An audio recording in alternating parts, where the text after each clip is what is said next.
What I wanted to talk about today is a process that I went through working with Letterform.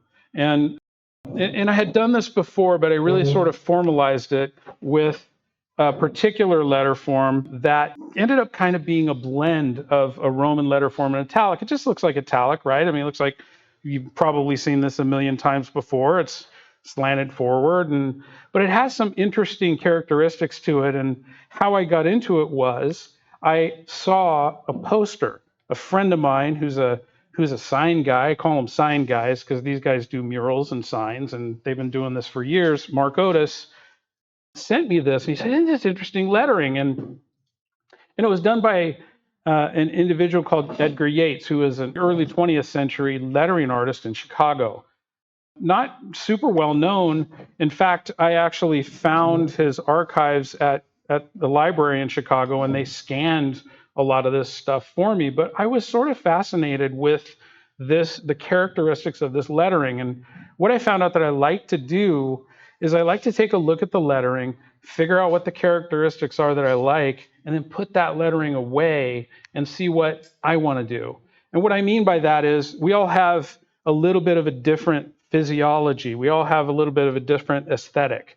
And so I was like, okay, these are the characteristics that I'd like to work on with a letter form with my pen instead of a brush or Edgar Yates's pen. And so this is where this journey began. It ended up working with it in pencil and then writing sort of a detailed book about that process and how this all came about, pairing it up with caps and trying to figure out how I wanted to branch everything. And so it was a really nice way to sort of document the process of working and sort of doing something that had a beginning, an influence that then became, for lack of a better term, became mine. I don't really think there's much new under the sun. And so these letter forms for me, because I went through this process, they flow when I'm writing. There's a flow. My hand does these fairly naturally. And so it was a really nice process to do. So it's about thinking about the lettering. Now, we're all lettering artists, but I remember hearing somebody speak about artists. How many of you guys in here, by a raise of hands, consider yourselves artists? Okay. So you guys are like a bunch of first graders. Because if you go to a first grade class and you ask little kids, hey, how many of you guys are artists? Everybody raises their hand. And the older they get, the less people raise their hand. And then they get into business and they're like, I don't have an artist. But we're all artists, right? I mean, it never leaves us. I mean, when we look at the sky, we're using our imagination to figure out what these shapes are that the clouds make. We cloud paint. It's one of my favorite things to do. And so we love to do that. The only thing is, do we really want to take some of these shapes and put them into our letters? Probably not that one in particular. Don't ever dot your I with a heart, you guys. And no, okay, you can. If you want, you can. But it goes a little bit further. My wife has forbade me to talk about cars when I'm driving, because I see in the rear end of cars, I can tell where that car's happy or sad. And so they have these characteristics that we automatically see. And some of them are happy and some of them are surprised and some of them are really cynical. Like this 59 Chevy. Some of them are just downright mad to be out in the cold. I don't want to leave you with that impression of a car, so we'll go with the bug-eyed Sprite. This is a very famous car that everybody loves because it's the happiest car on earth. So we all sort of see things and we all have this aesthetic, and so that's kind of what I want to talk about, is taking our aesthetic and putting that into a letter form, rather than saying I'm going to copy a letter form that's historical and make it look like what it did in history, because letter forms evolved from history. Marcia Brady, who many of you took classes from, and for those of you who don't know, was many of our mentor in this realm from Cerritos College. This is a piece that I did in Marcia Brady's class. It was a It was a semester piece, and I got to study Leonardo da Vinci and all of his sayings, and I love Leonardo da Vinci. One of the reasons that I love Leonardo da Vinci is that Leonardo da Vinci is a why guy. He wanted to figure out why stuff happened, and he was very cerebral when he came to his paintings.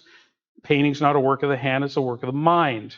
And so he figured out why things worked. He figured out how things worked. He was an engineer.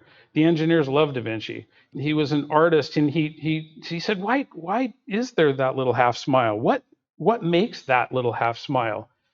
And so he figured out all of these things and spent a lot of time in the construction of paintings and how they worked.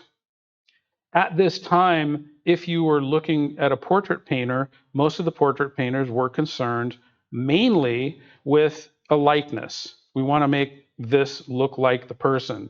And a lot of them were from the side. Some of them were a little bit better, but Da Vinci had a different goal. At the age of 22, he painted a portrait of a lady with this in mind.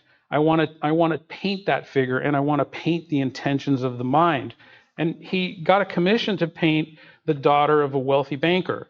And this banker's daughter at an early age was known to be a poet, and she was known to be extremely intelligent. And as you can imagine, as a 16-year-old, she probably had quite a bit of an attitude. And I think he captured that in this painting. She's looking directly at you. You can really actually look at this painting and go, oh, I kind of get a pretty good sense of who this individual is. At the time when they would paint the Last Supper, they were more concerned with getting all the apostles in. Let's put them in there, and let's figure out where maybe we'll put them in a little bit different poses, but let's represent all of these individuals. But Da Vinci had a little bit of a different goal. He said, what I want to capture the moment when Jesus said, one of you will betray me. And so this became his goal. And if you've studied art at all, or if you've studied any painting, we know that the perspective lines and the exact center of the painting is Christ's head, and these individuals are grouped in three. And so it was a groundbreaking painting. Unfortunately, he decided to experiment and use oil paint on plaster instead of a fresco method, so it immediately started to bubble, and it's very deteriorated. But it's one of the most famous paintings in history because of that. Van Gogh painted pure emotion. Picasso painted all planes at once. And yet, even when he took apart the figure and painted all planes at once, he painted one of the most emotional paintings in history. For those of you who don't know, this is Guernica, representing a battle, a terrible battle in Spain. Kandinsky said, what do the sounds of music look like when we paint? And so he experimented with how these things look. But Kandinsky said, color is the keyboard. The artist is the hand that plays. And he was looking to create vibrations in the soul with his paintings. And so we come to the calligraphers. I talked about some of these people quite a long time ago, but it seemed like I wanted to talk about them again. This is Karl Kurtz. He passed away about 10 years ago. He was a professor, a longtime professor in the middle of the country.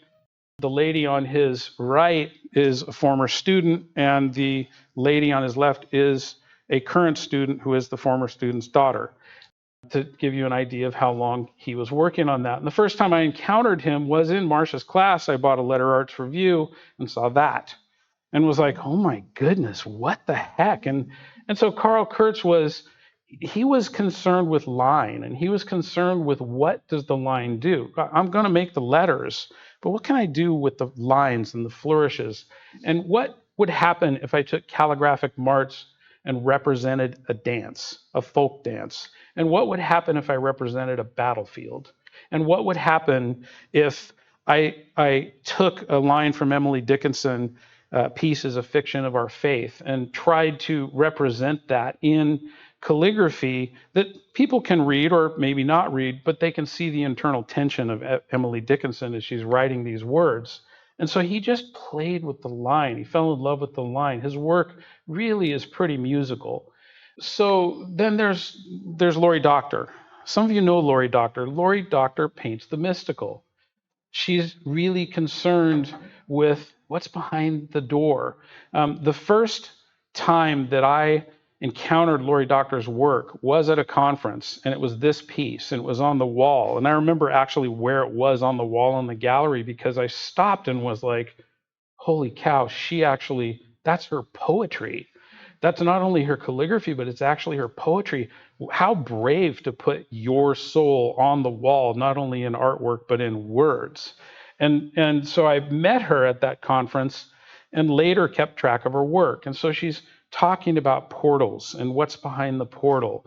And as you walk through in the spirit, she's concerned with the planets and doors. And her lettering is not super readable. It's more mystical. To me, it kind of looks like carvings that were carved into sandstone or something like that. And yet, if you break the code, you can read this. That was important to her. Dennis Brown used a little bit of a different method. Dennis Brown took pretty much our Roman letter, a casual form of our Roman letter. And he said, yeah, I wonder what would happen if I used an engraving tool that spins at 1800 RPMs and wrote it on glass. And then if I wrote on the back of the glass, and then if I did that 6 times and put them in layers and made something that had depth in it. And so Dennis Brown's work, actually, for those of you who don't know, he's from Ireland, and he was invited to show some of his work here in LA. And it had to do with flora and fauna. And so he did a wishes series with the dandelion. And he actually wrote to calligraphers all over the country, all over the world, really, and said, send me your wishes. And so the text is all of these people's wishes, which he then found out were prayers and hopes and dreams, as well as just wishes. So there's plenty of ways to articulate how you're using letters. And so we talk a little bit about influence. Obviously, many of us here were influenced by traditional lettering. This is how we come to lettering, is to try and learn how does traditional lettering work? The Trajan column, Edward Johnston's writings, kind of the father of the revival of calligraphy, so to speak.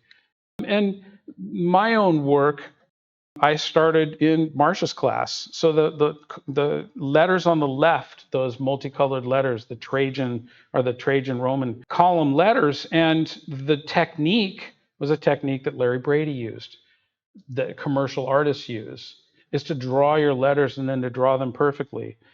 His work, I'm happy to say, now resides in the archives of the Getty Museum, because he was the one that did the Getty logos, and he did them in pencil and sketched them out and then resketched them and traced them and inked them. And all of the original Getty logo and fonts were Larry Brady's work.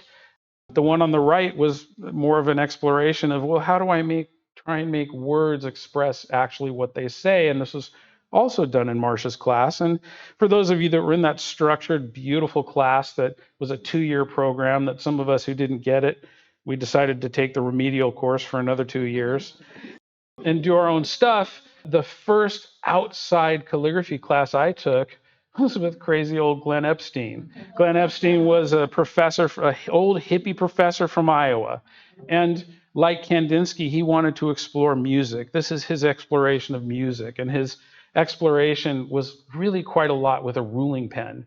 And so he worked with how does sound look? And for any of you know the artist Tom Waits. And so that's what he was doing here, some of Tom Waits' work. Peter Thornton, very traditional English calligrapher that came and taught, was one of the early workshops that I took after being in Marcia's class for quite a while. And really one of the things that he talked about was contrast, size and weight and form and direction, color, and so on and so forth, and working with contrast. And his work, he worked with music and tried to make the letters dance, and he worked with textures, and he worked with all of these things. And all of this really began to inform me when I was doing these paintings. And for those of you who don't know what this actually looks like, that's 5 feet wide and about 3.5 feet high on canvas. And the point of it was I was trying to work with text as texture in the background. And in order to do that, I was using watered down inks and then writing across it and using a whole bunch of different contrasting letter forms in order for it, because I wanted it literally all to be read. So Peter really influenced me in those directions. We all learn from teachers like this. And what happens with me is, because there's so much going on in these paintings, I tend to write pretty straightforward, actually. I'll write in text blocks, and I'll write so that it can be read, because there's a lot of texture and there's a lot of things going on beneath it, rather than having really something that's more chaotic that perhaps can't be read. One of the things that I was exploring as I was doing these paintings was another thing that Da Vinci really pioneered. Maybe he wasn't the first one to do it, but he certainly was the most famous one to do it, and that's atmospheric perspective. The farther away you are for something, the bluer it appears, because there's atmosphere between you and that thing, the mountains in the background, for example. And so my explorations were working with, how do I get these abstract symbols into a painting with realistic things, and perhaps get them into depth and see what I can do. And so these are just explorations that I was trying to work with on the subject matter that I was trying to do. And then there's Pythagoras. Pythagoras talked about the music of the spheres. He talked about mathematics, but the music of the spheres is a very famous term. And musicians use this all the time, and they're very aware of that term. And so while I was doing this painting, there was, in the LA Philharmonic, there was a thing called the music of the spheres. And I was like, what's that?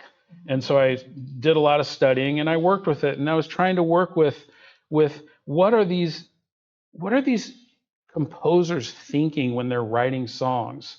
And this black text is Beethoven talking about how he'd go walking in the woods, and the melody would come ringing and singing and storming in his head until he would get back and put them down on paper as notes. And so for me, I was working with all of these circular objects, these spheres, thinking of them as sounds, and each of those sounds in a different color representing a different instrument, and then some of the reflections of that instrument in the text that was underneath.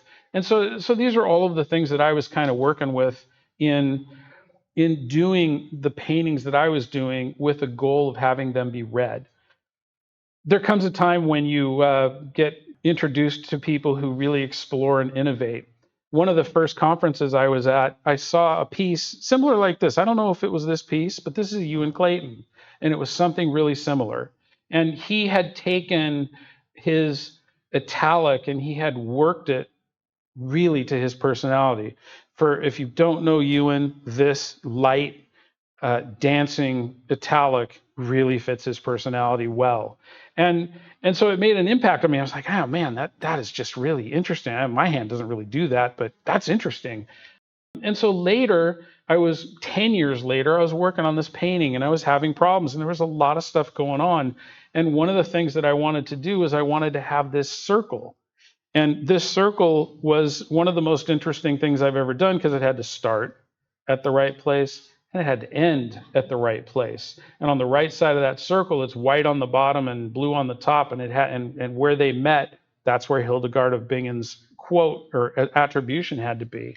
And so I was like, man, I'm not going to fit all these letters. Hey, wait a minute, I remember Ewan Clayton. And so this lettering ended up becoming this compressed sort of italic, similar to what Ewan had done, but coming out of my hand, so obviously not like his and quite a bit different.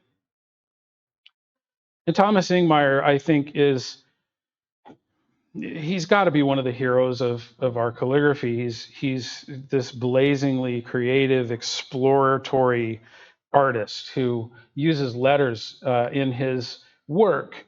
And so when you look at Thomas's work, what you see is him using the letters according to his final goal. The letters aren't the end goal. The artwork is the end goal. The letters have to fit the artwork. And so he's using these letters to go with some of these things, or perhaps to contrast with some of these things. This is some of these things are some of my favorite pieces because of the way that he uses white space, because of the way he uses contrast. He's got these big round circles that represent trees, and then he's got this very vertical compressed text in a very quiet space next to it. And so working with that, even this crazy text that he uses, this thick and thin, all over the place, sort of scattered, italic sort of form of writing is within a text block. It's within a rectangular contained text block. And so he's done that a couple of different times. And so this one, for example, on the bottom, you see there's a line on the top of that lettering, that really vertical lettering. This is talking about railway tracks and the sounds that that the locomotive makes on the other page. And so all of these artists are working with concepts to inform their lettering, and then using the things that they know and the things that they've mastered in lettering in order to infuse their own type of personality for the end goal of their artwork. We talked about Larry Brady. This is Larry in his house in Colorado. There's a certain point where I was working on a class and I was asking him a bunch of questions, and then I saw him lecture at a conference, and he showed this slide. This slide talks about a kit of parts, and he talked about the component parts and influences that make up our alphabet. So on the top, for those of you in the back who may not be able to see this, there's flagmen and there's sign language and there's Braille and so on, and all of those things create what we consider our alphabet, and those parts make words, and those words make sentences, and those sentences make paragraphs and books, and so on and so forth. But the interesting part that Larry did was he went and said, well, what happens if I take just little elemental strokes? And what happens if I place them in certain areas? And what happens if I give myself a language with these elemental strokes? Maybe I could make an alphabet out of that.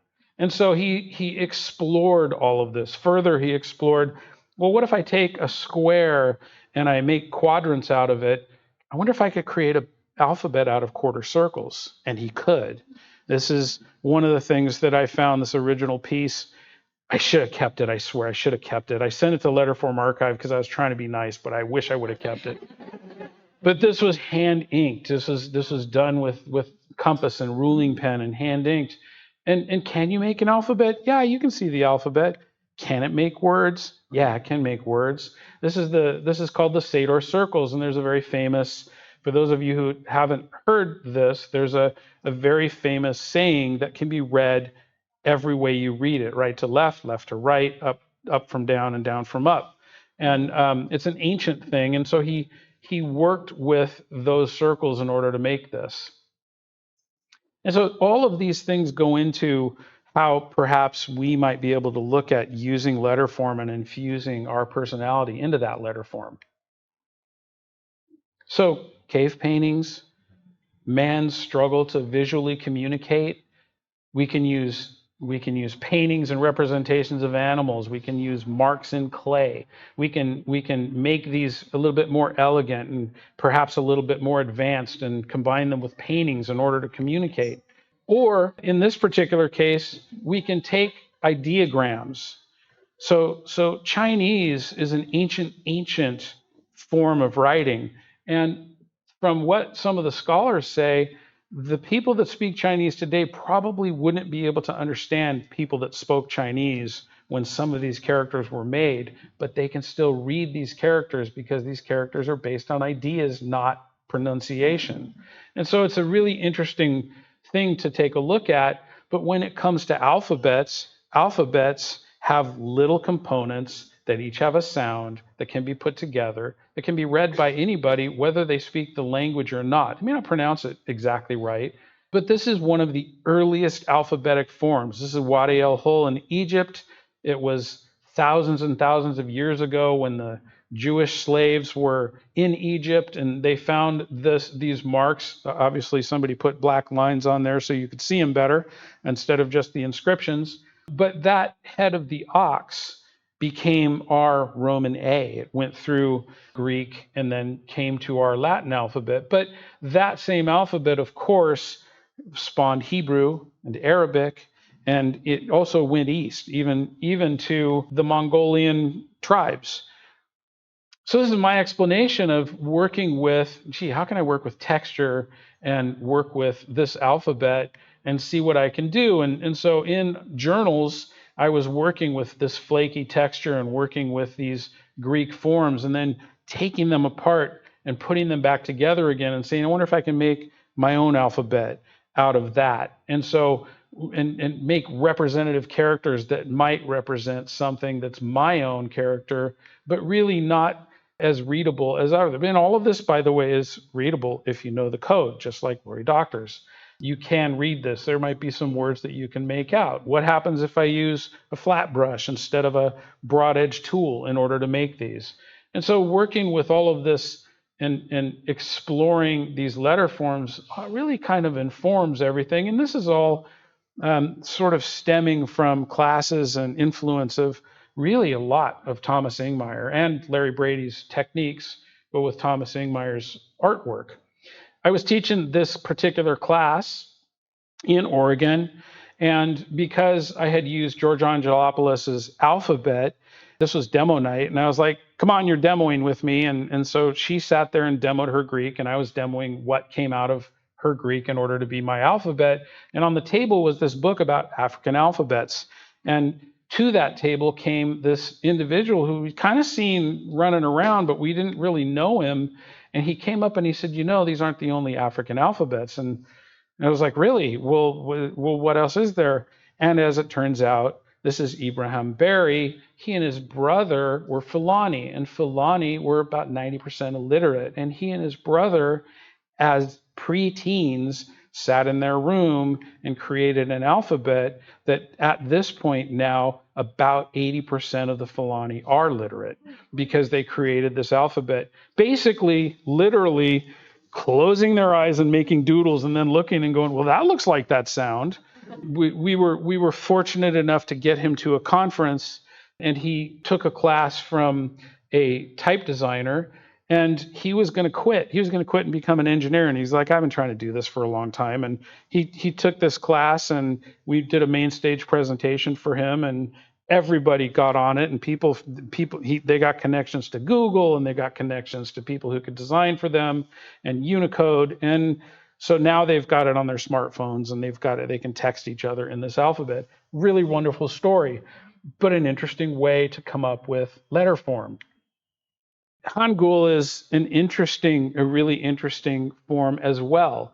This was a form, this is Korean, and this was developed because only the elites could read and write. And so King Sejong wanted his people to be able to read and write.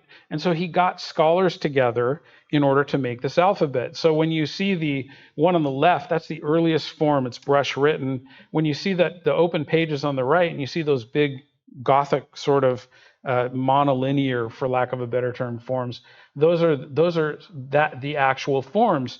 And what these scholars did was they said, okay, if we've got to invent an alphabet, how can we make it relate to our people? And so what they did was they said, what shape does the mouth make when it makes this sound? And they began to work with the structure of speaking, and they created an alphabet called Hangul from that. Now, believe it or not, politics has something to do with script. This is a book that was written by an individual who was a lecturer at Oxford, and he compiled a bunch of his lectures about the subject. And I'm not going to say that it's the most exciting read that you'll ever read. I will say if you have insomnia, this might be something to try at night. But there's some really interesting information in here. This is Roman square capitals from the early 1st century. This is text from Virgil. And as many of us know, in the later 1st century, there was this new religion that was blossoming, and it was in the Mediterranean area, including Rome. And the Roman Empire covered a lot of this new religion, and that religion was Christianity. And so maybe a couple of hundred years later, they began to collate this new religion into letters and books, but they didn't want this to look like the imperialist Rome regime in the square caps. And so they began to use a more rounded form, a form that we call uncial. This is a Greek uncial.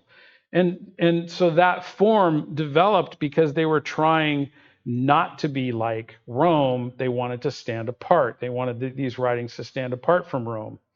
One of the reasons that I was studying this is because there was a magazine called Plow, which is a Catholic-based magazine.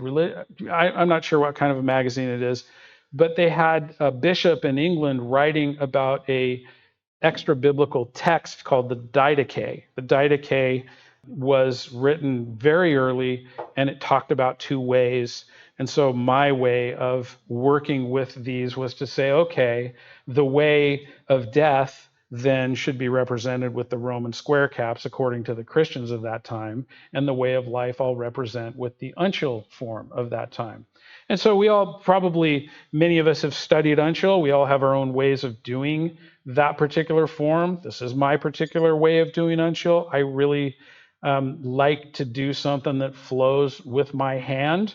And so that's the style of uncial that I use, not necessarily a very contained and very easy to read, but pretty fun for my hand to write, my own version, my personality in that letter form. If you take that uncial and you say, well, what happens if I use a really fat B nib from a Speedball? Maybe I'll use those same forms and make them work like that and see what happens. And so we're working with the bent nib and working through these classes that I was forming on video about the bent nib. This ended up going into the Speedball Textbook. I'll tell you a secret that you guys really shouldn't spread around because it's really embarrassing. But Carl Roars was putting together this book, and he said, well, send me something. And I sent him something. I said, well, here's a rough. And a couple of the O's in that rough were terrible. I just missed. They were really bad. And all of a sudden he goes, okay, I'm putting it in the book. I'm like, wait, what are you talking about? I have to redo it. And he goes, nah, I did it in Photoshop.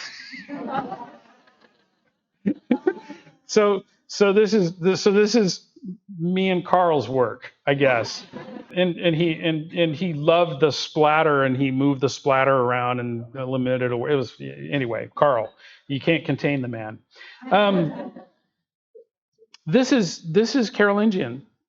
Carolingian was done by King Charlemagne. King Charlemagne reigned in Europe and wanted to create a writing system that was easy for people to read. He was illiterate. He wanted to learn to write. He wanted to learn to read.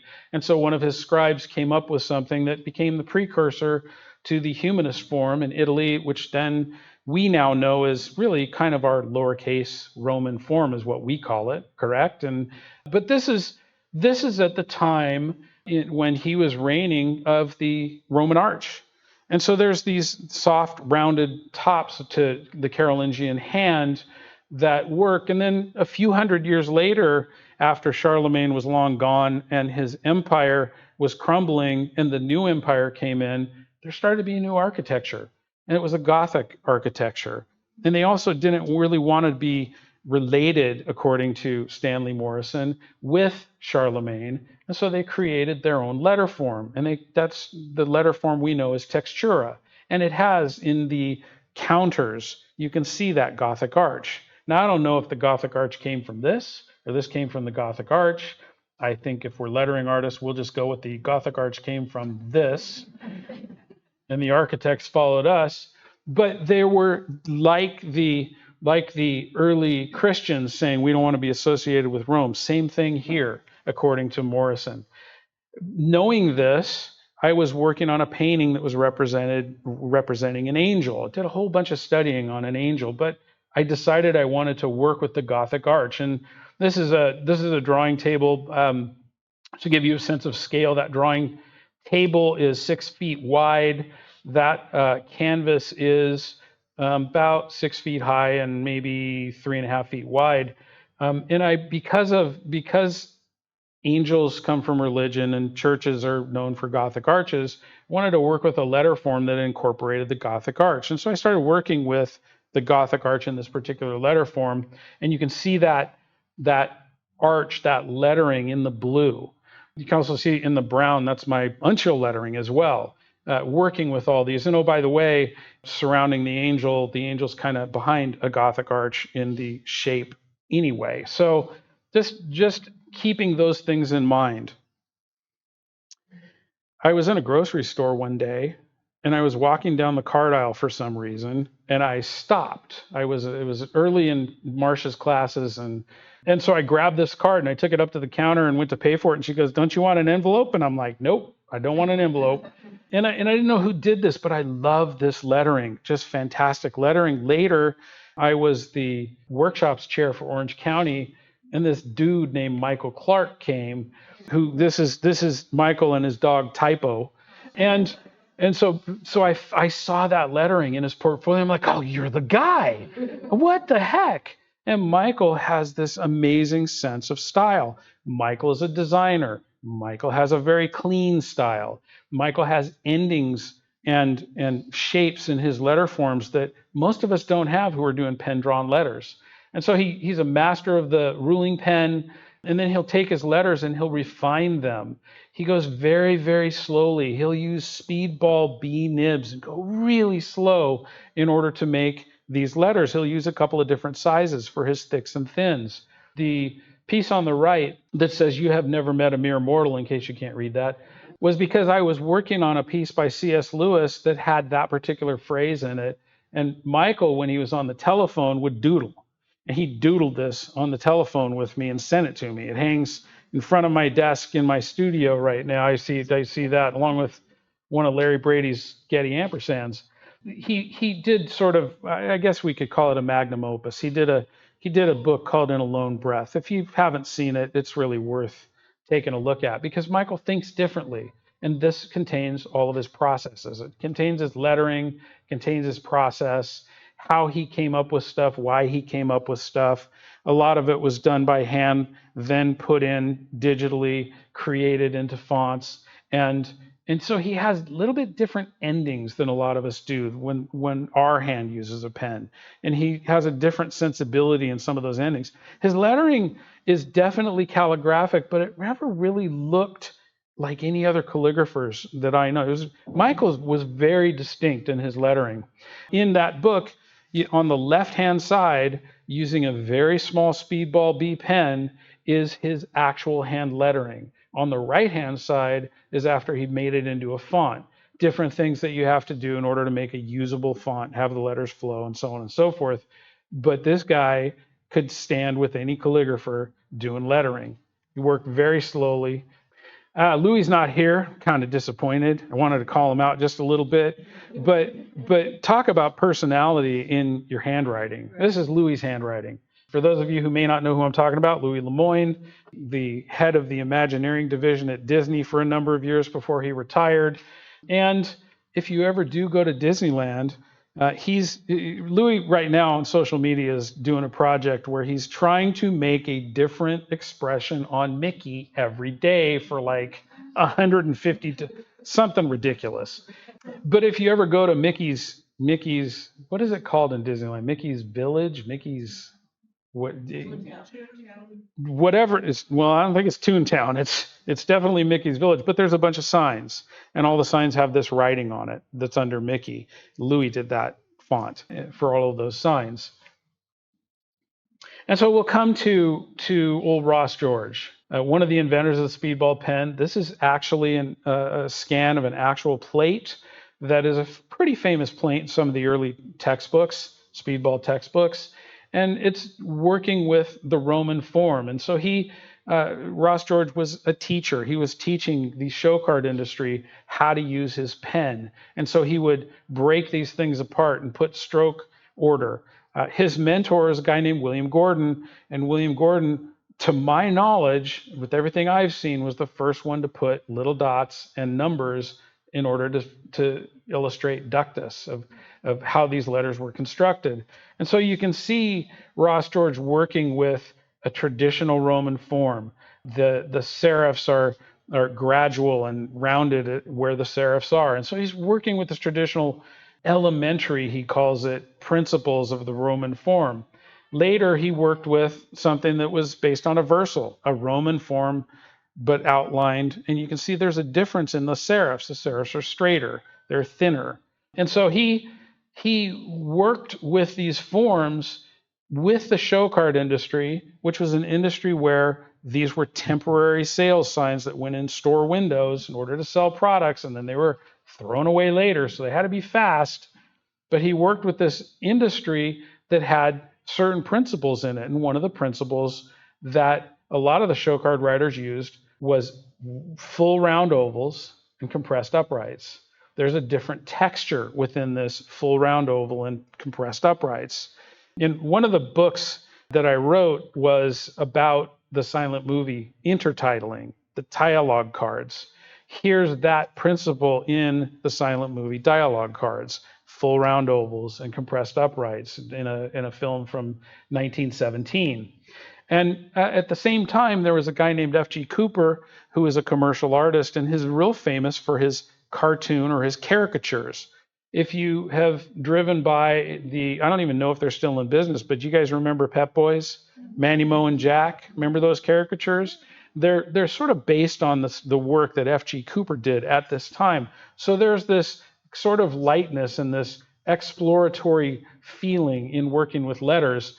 And then Ross George did Stunt Roman. Stunts at this time were used as a term for, okay, we're gonna do something unusual with our letters, or we're gonna put an unusual illustration in it, and we're gonna work with these things. And Stunt Roman has a lot of the characteristics, the fine characteristics of a formal Roman hand, except he's working with different shapes. He's working with really full round ovals. But remember those straight serifs on that versal looking Roman alphabet? They're kind of straight, but then he's gone back in and carefully made curves in order to transition them. Later, so the one on the left is 1929, hand lettered with a Speedball C pen. The one on the right was 1941, where he said, oh, okay, I want to make the rounds perfect. And so he used a compass. And so I don't know if you guys can see in the back, maybe up in the front you can see, there's a couple of little dots in the middle of all of those circles. That's where he offset the compass in order to make his thicks and thins. Again, commercial lettering artists working with this. Why did he do that? Well, there was some guy named George Hunt in 1937 who made a type style. He called it University Roman. And it's an interesting name of this designer. I tried to look up this designer. I never could find him. But it's interesting because the guy that created Stunt Roman was named Ross George, and he had his pens manufactured at the Hunt Pen Company.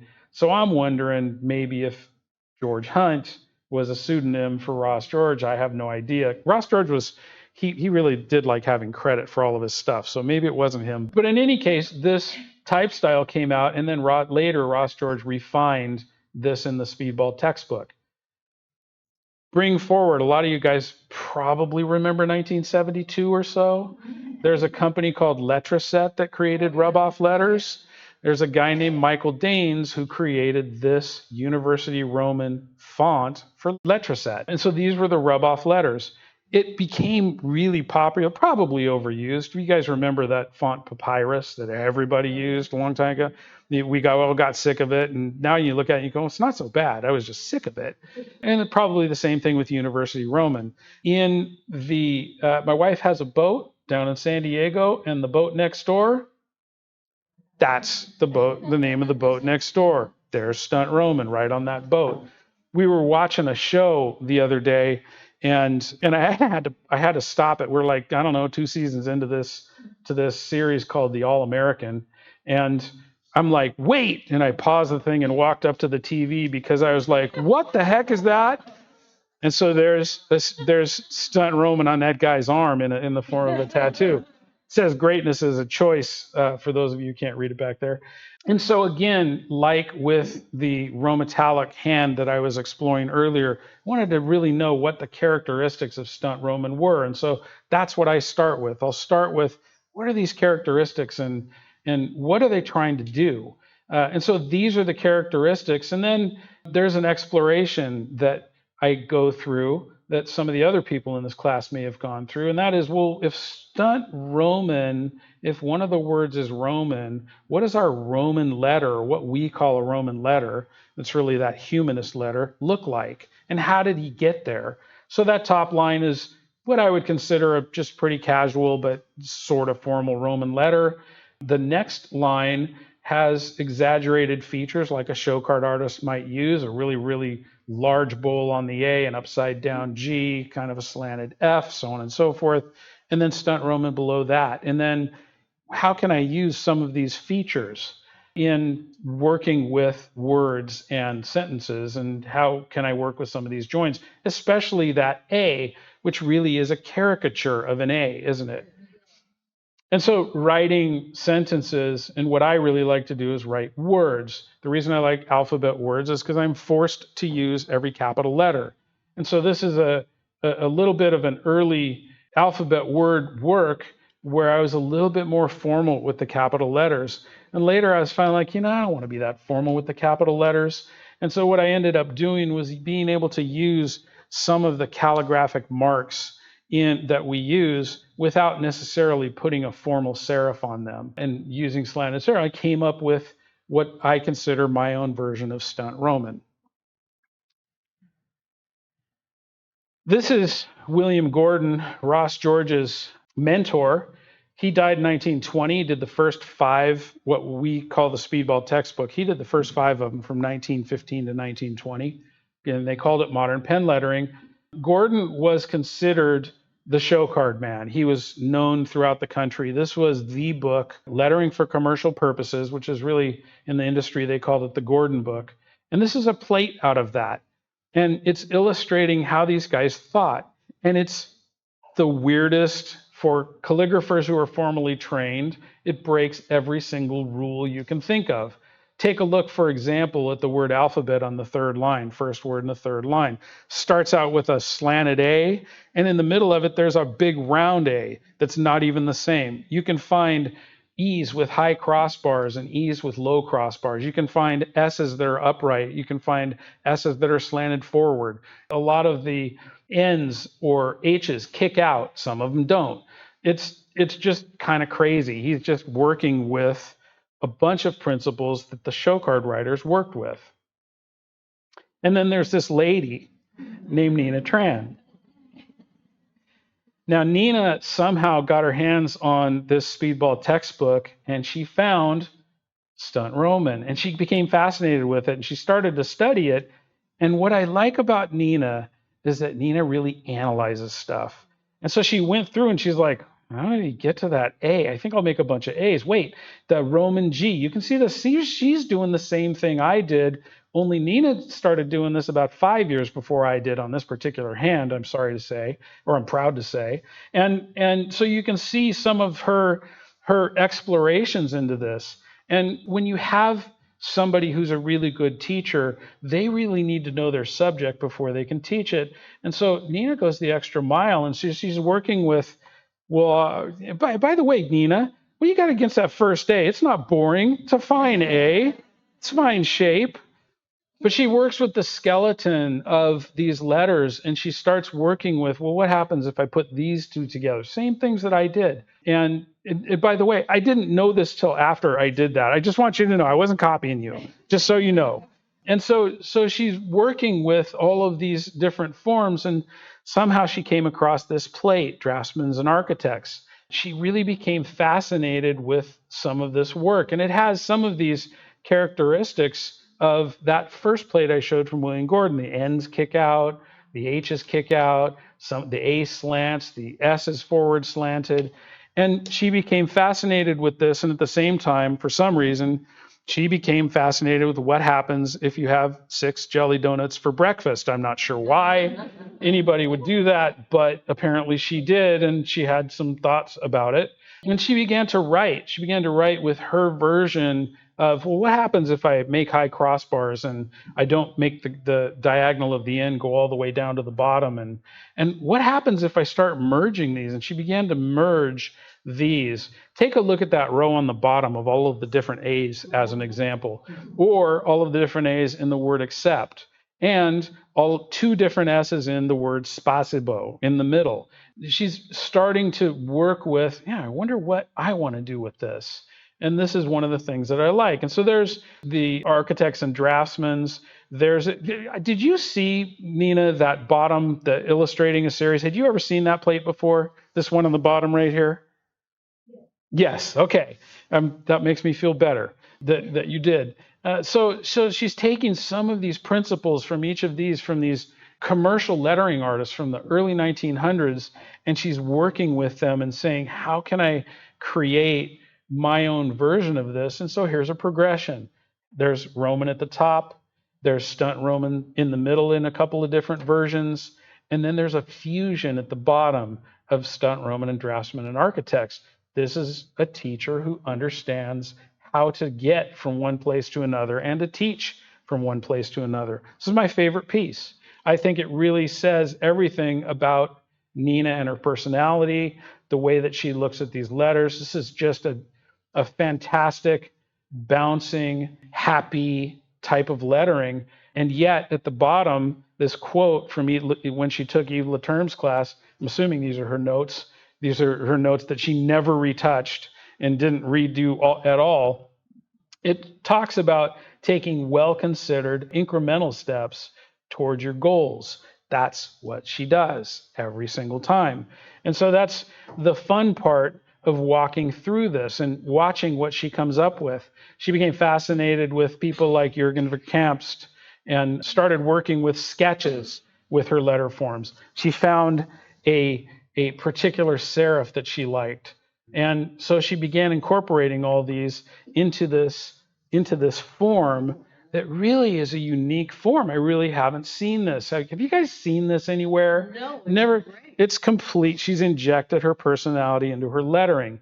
Now, for those of you who are old like me, and perhaps were around in the late 60s and early 70s like me, I look at these ends, these kicked out ends with those serifs, and you know what I think of? I think of that. Don't even think old Nina was born back then, but that's what it makes me think of, right? So the point of all of this is that working this way, working the way Nina does, putting in not just the time, but the miles of lettering in order to get to the places that she gets to, is something that will nourish your soul. And so I just want to end with a couple of quotes. One of them, that one on top, is me working through this class that I just finished on Stunt Roman, and working with that quote, the greatest task of the painter, that we talked about with Leonardo da Vinci, a great philosopher, followed by a quote from another philosopher, one of our greatest philosophers ever, Dr. Seuss. And you could substitute the word letter in this: be who you are and say what you feel, because those who mind don't matter, and those who matter don't mind. Take out the word say, put in the word letter, and I think that you can inject your personality into your own letter form. So I just want to thank you guys for listening. Thank you for having me. It's so good to be back.